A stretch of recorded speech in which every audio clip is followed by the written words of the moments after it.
श्री शिवाय नमस्तुभ्यम दोस्तों। आज 18 दिसंबर 2024 बुधवार तृतीया तिथि की रात कर लेना एक दीपक वाला महा उपाय होगी। हर मनोकामना पूरी मिलेगी, सभी कष्टों से मुक्ति मिलेगा।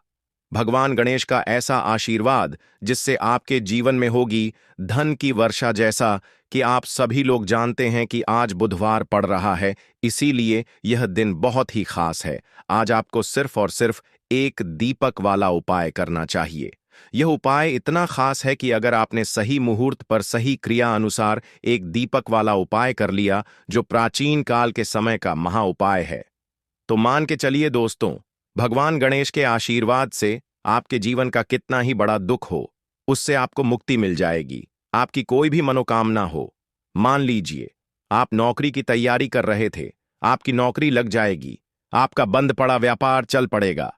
जिस बीमारी से आप बहुत दिनों से परेशान थे, उस बीमारी से आपको मुक्ति मिल जाएगी। आपके जीवन में धन आना शुरू हो जाएगा। आपके जीवन में धन आने के सारे रास्ते खुला जाएंगे और मान के चलिए दोस्तों, फिर आपको किसी भी प्रकार की परेशानी का सामना नहीं करना पड़ेगा। इसीलिए दोस्तों, इस दिन आप लोगों को इस वाले उपाय को जरूर कर लेना है। भले ही आपने पूरे साल भर इस उपाय को ना किया हो, पर अगर आपने इस बुधवार के दिन अगर इस वाले उपाय को कर लिया, तो आपको इस उपाय को करने का वह फल मिलेगा जिसकी आपने कभी कल्पना भी नहीं करी होगी। इसीलिए आप लोग इस एक दीपक वाले उपाय को एक बार जरूर कर लेना, ताकि आप लोगों के हाथ से यह मौका ना जा सके और आपको इस उपाय को करने का फल मिल सके। दोस्तों, यह उपाय पंडित जी ने अपनी अभी की ही शिव महापुराण की कथा में बताया है, जो इस उपाय को आज हम आपको बहुत अच्छे से समझाने वाले हैं। इस वीडियो को देखने के बाद इस उपाय को समझने के लिए आपको कोई और वीडियो को देखने की जरूरत नहीं पड़ेगी। तो चलिए दोस्तों, उपाय को शुरू करते हैं।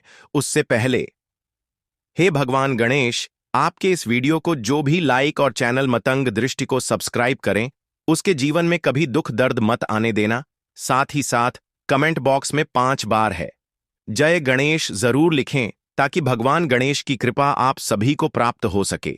इसी के साथ मैं आप सभी को बता दूं कि आप लोग वीडियो को पूरा नहीं देखते हो, काट काट कर देखते हो और गलत गलत उपाय को कर लेते हो। तो आपसे निवेदन है कि वीडियो को पूरा जरूर देखें।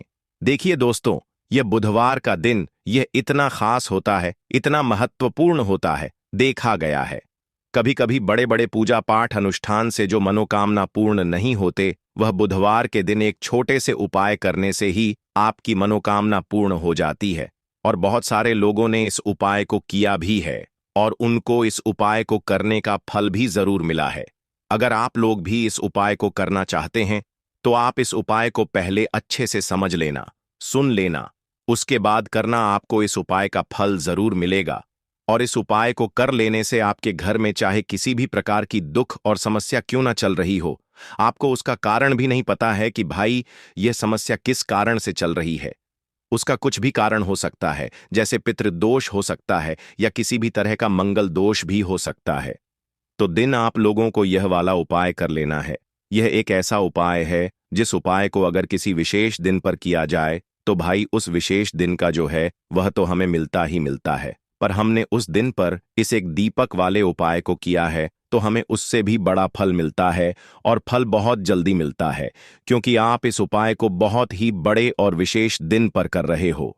तो चलिए अब उपाय के बारे में बात करते हैं, लेकिन उससे पहले आप लोगों को यह जानना आवश्यक है कि आखिर यह उपाय किस समय करना है, किसको करना है और कैसे करना है। तो चलिए हम आगे आपको वीडियो में एक एक करके बता देते हैं।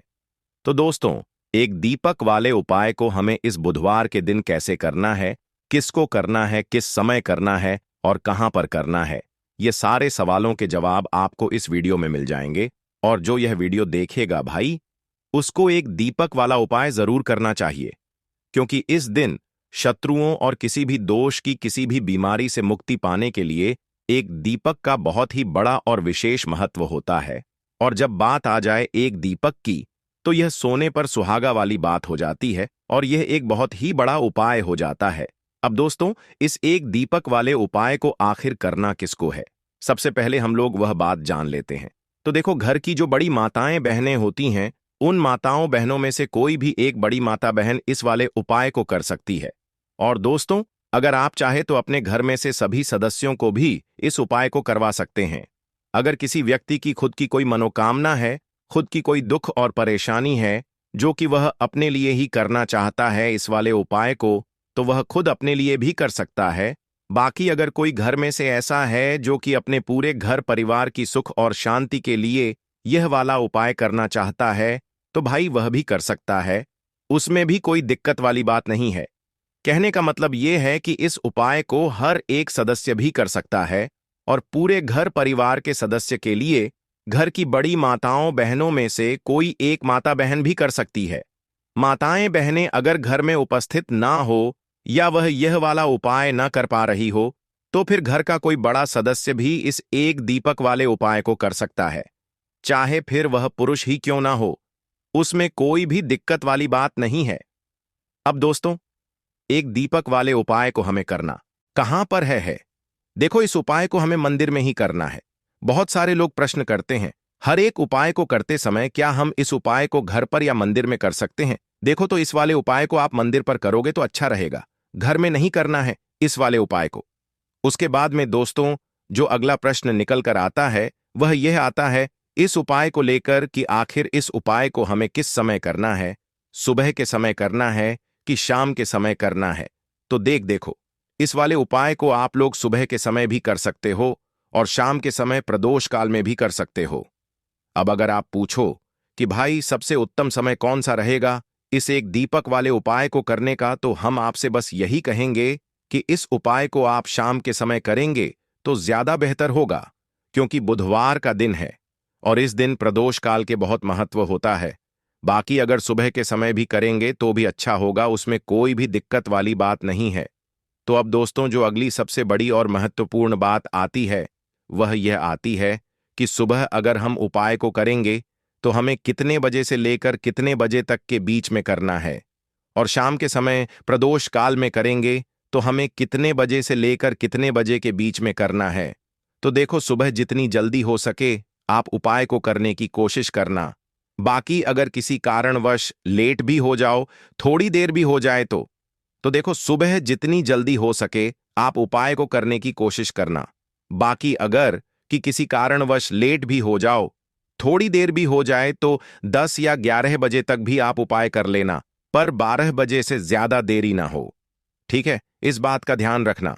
उसके बाद में दोस्तों, अगर शाम के समय प्रदोष काल की बात करें, प्रदोष काल का जो समय होता है वह शाम के 6 बजे से शुरू हो जाता है। मतलब शाम के 6 बजे से लेकर 7 बजे के बीच का जो समय होता है, यह समय प्रदोष काल का समय होता है। इस उपाय को 7 बजे या 8 बजे के बीच में भी कर सकते हो। मतलब शाम के 6 बजे से रात 8 बजे के बीच में आप कभी भी इस वाले उपाय को कर सकते हो, उसमें कोई भी दिक्कत वाली बात नहीं है। परंतु बुधवार के दिन कोशिश करना कि समय के अंतर्गत ही कर लो। किसी कारणवश ना कर पाओ तो थोड़ा देरी से भी कर सकते हो। दीपक वाला उपाय करने के लिए आपको सबसे पहले जरूरत पड़ेगी एक दीपक। अब यह एक दीपक बुधवार की रात अपने घर में इस जगह पर जला देना, बड़े से बड़ा शत्रु भी घुटने टेक देगा दोस्तों। जैसा कि आप सभी जानते हैं, मार्गशीर्ष महीने की बुधवार के दिन बहुत ही शुभ संयोग बन रहे हैं, और इस दिन अगर आप 11 लौंग और 1 कपूर अपने घर में जलाते हैं तो शत्रुओं से हमेशा के लिए आपको छुटकारा मिल जाएगा। अब देखिए, किसी भी व्यक्ति के जीवन में जब शत्रु से परेशान करते हैं तो वह व्यक्ति अपने जीवन में दुखों से बहुत परेशान हो जाता है। शत्रु हमेशा कुछ ना कुछ ऐसा करवाते हैं जिसके बाद नजर दोष लगती है और अच्छा खासा काम भी बिगड़ने लगता है, व्यापार में मद्दा आने लगता है, लोगों की तबीयत खराब होने लगती है। जरूरी नहीं है कि सामने वाला व्यक्ति जैसा दिखता है वैसा हो। देखिए, बहुत सारे लोग हैं जो बहुत अच्छे होते हैं, है ना? लेकिन कुछ लोग ऐसे होते हैं जो कब आपके शत्रु बन जाते हैं आपको खुद भी पता नहीं चलता है। एक तो वह शत्रु होते हैं जो सामने से सीधे सीधे हम पर वार करते हैं, है ना? एक शत्रु ऐसे भी होते हैं जो कि पीठ पीछे कुछ होते हैं और सामने से कुछ होते हैं, है ना?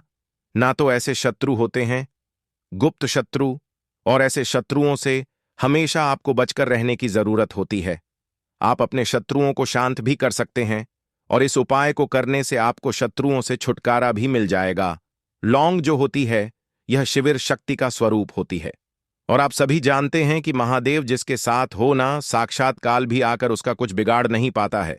अच्छा, बुधवार का जो दिन होता है, यह इतना उत्तम होता है कि आप इस दिन अपने पितरों को प्रसन्न कर सकते हैं, धन प्राप्ति के लिए उपाय कर सकते हैं और शत्रुओं से भी छुटकारा पा लेते हैं। जब 11 लौंग का उपाय और एक कपूर का उपाय अपने घर पर करते हैं तो बात कर लेते हैं। सबसे पहले उपाय की जो कि पितरों को प्रसन्न करने के लिए है।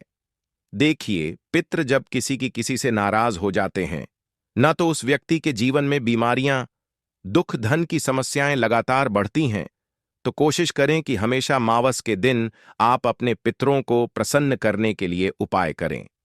अच्छा, पितृदोष अगर घर में जरा सा भी होता है ना, तो सबसे ज्यादा कष्ट जो आता है वह बच्चों के जीवन पर आता है। बच्चों का मन पढ़ाई में नहीं लगता है, उन्हें आसानी से जीवन में सफलता नहीं मिलती है। बहुत सारे लोगों के यहाँ संतान को लेकर बहुत समस्याएं होती हैं कि संतान नहीं हो रही है ना? तो पितरों को प्रसन्न करने के लिए आपको इस दिन क्या करना है कि सूर्य भगवान को अर्घ देना है।